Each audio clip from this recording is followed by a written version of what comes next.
Alright, so in this video we're going to be talking about dynamics. And I'm talking about the little nuances that you add to your playing that really do mean a lot, and it's one of those topics that doesn't get talked about enough. You know, we spend so much time worrying about scales and theory and some of that stuff, and then a lot of times we sort of glaze over things like how you bend the string, how you release that bend, how aggressively you strike the string. All of that stuff adds up to your signature sound. So in this video, I wanted to do something that I thought would be pretty cool. So I've got a jam track that I wrote for this, and you have access to that. It's a free jam track, and actually it's in this video. It's at the end of this video, and I'll put a timestamp up later on. But anyway, I wanted to include that so that you can practice what we're going to go through here. And we're going to limit our options to 3 fretted notes. So we have these 3 notes: 7th fret 3rd string, 8th fret 2nd string, 10th fret 2nd string. If you can play those 3 notes, you can follow along with this. And it sounds simple, like, 3 notes, what can you do with that? But I wanted to show how you can be very expressive and emotional in your playing with just 3 notes like that. So I'm going to go ahead and play along with a jam track, and I'm just going to improvise a solo. Now you're going to see tablature on the screen because I'm going to go back and tab this out after I record this. But I wanted to include that for those of you that want to go back and learn those specific things that I'm playing. But the real value is going to come after that when I explain how we do all these dynamics. So let's take a listen.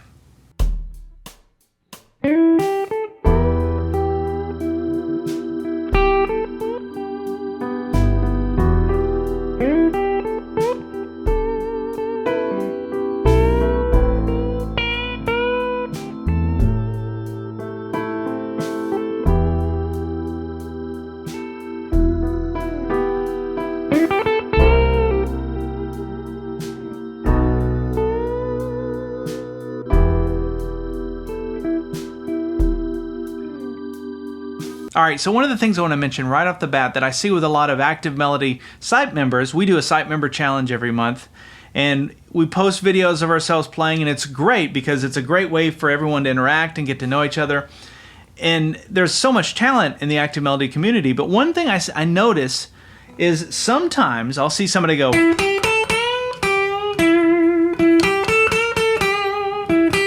they're playing through the notes technically, so yes, you could check off a list saying I've played the notes, but you got to get rid of that checklist mentality when it comes to playing, because it's not just the notes you're playing, but it's how you play them. If you play everything at the same attack, there's no soul there. You have to...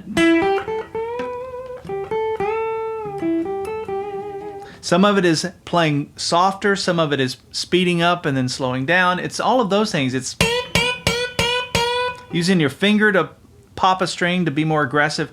It's a little subtle things like that. So that's what we're going to be talking about. And the first topic I want to talk about is bending. So we're going to take a look at whole bends and half bends. A whole bend is when you start from a fret and you go up 2 frets. So if I'm starting on the 10th fret 2nd string, I'm trying to match that note, which would be the 12th fret. And the only way to do that, there's no guide. It's just sort of it's a free form kind of thing where you've just got to kind of guess how far to push it. But the only guide you have is your ear. And so you have to listen for it. You're tuning it in. There's the note.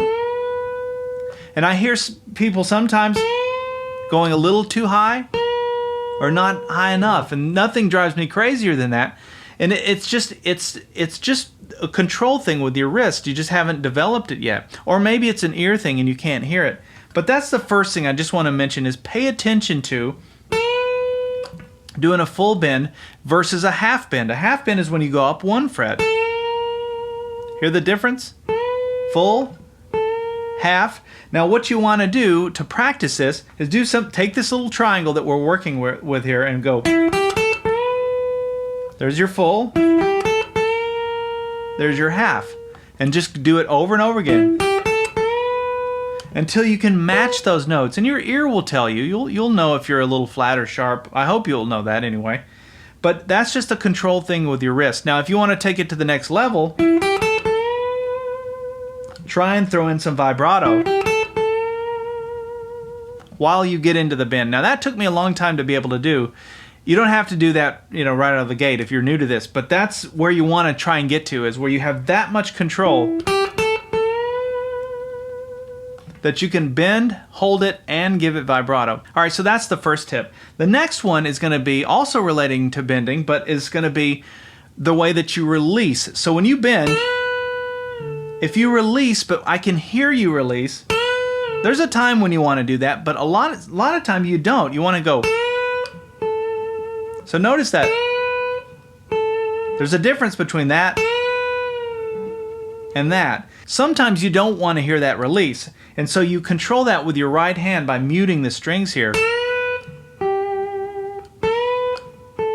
And what I'm doing there, I'm just on that second string. I'm starting on the 10th fret. I'm doing a full bend, and then I'm muting it, releasing the tension, then playing the note. I'll do it again, and then I'll play the 8th fret. And that would be a good practice for you, just to go back and forth between these two. And if you keep doing that, you'll start to feel how much more in control you are of the sound. And again, watch my right hand. You can see I'm muting it there. I got that lick, you know, that's an Albert King lick. I always attribute that to him with his those blues bends that you hear. But it's the bend, you never hear the release. So something like that. All right, so those are two things that relate to bending. Now this one is on how you pick the string, like how aggressively. And there's a difference between picking with plastic versus your finger. So for example, one of the things I played in that little improv thing, I did something like that, right? Where I was using my finger. Now I'm still holding the pick in my hand, but I just went with, you know, another finger. You can use your ring finger, middle finger.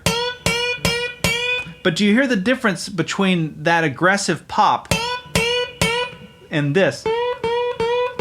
I'm hitting them about the same, you know, same in terms of how hard, but one has a real snap to it. And that is something that you hear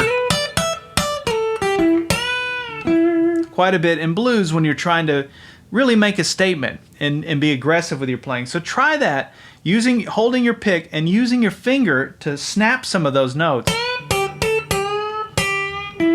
You know, and just work that into your phrasing. And it doesn't have to be fast. That's another thing I love about that. You're not trying to speed through anything. You're just trying to play, you know, with emotion. It's a different way of thinking about playing.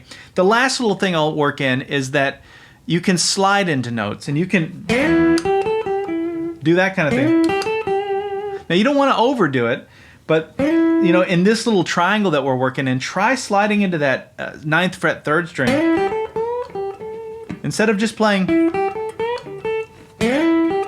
it's like the way the human voice would sound if you were trying to sing that, as you're kind of coming up to a note. And all of these things we're doing, by the way, are emulations of the human voice. When you look at a vibrato, that's singing, right? That's what you do when you run out of breath as you're trying to hold a note. Your vocal cords start to quiver. And we're emulating that with all of our instruments, whether it's a violin or a guitar. We're trying to sound like, you know, like singing. That's the most beautiful melodic sound we can think of, is the sound that comes out of us. Another note I could slide into here would be going backwards. So you can go backwards or forwards. You just don't want to overdo it.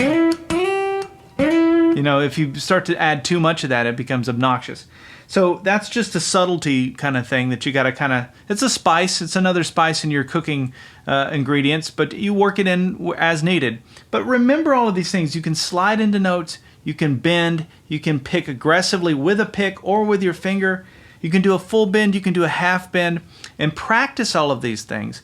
And then take this jam track that's about to come up here at the end of this video, and this little triangle here, don't go outside of that. I wanted to limit your options so you're not trying to think about what pattern, what scale, what mode.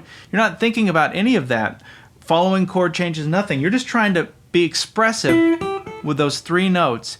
And you'll find that when you limit yourself like that and you take all these options out, you don't have as many excuses. You've got 3 notes, that's it. What can you say with that? Your language is so small. So it forces you to do other things. That's why that's a good thing. So it forces you to think, you know, what else can I do with these 3 notes? I start coming up with ideas. When you have, full scales all over the neck in different positions, you get lost in trying to remember even where you are. So hopefully that's been helpful in giving you some ideas for some dynamics and things that you can add to your playing. Make sure to subscribe to the Active Melody YouTube channel if you haven't done that. I put out lessons like this all the time and motivational videos and all kinds of things as they relate to the guitar. But subscribe and then click the alert bell. All right, check out the jam track at the end of this, and then we'll see you in the next one.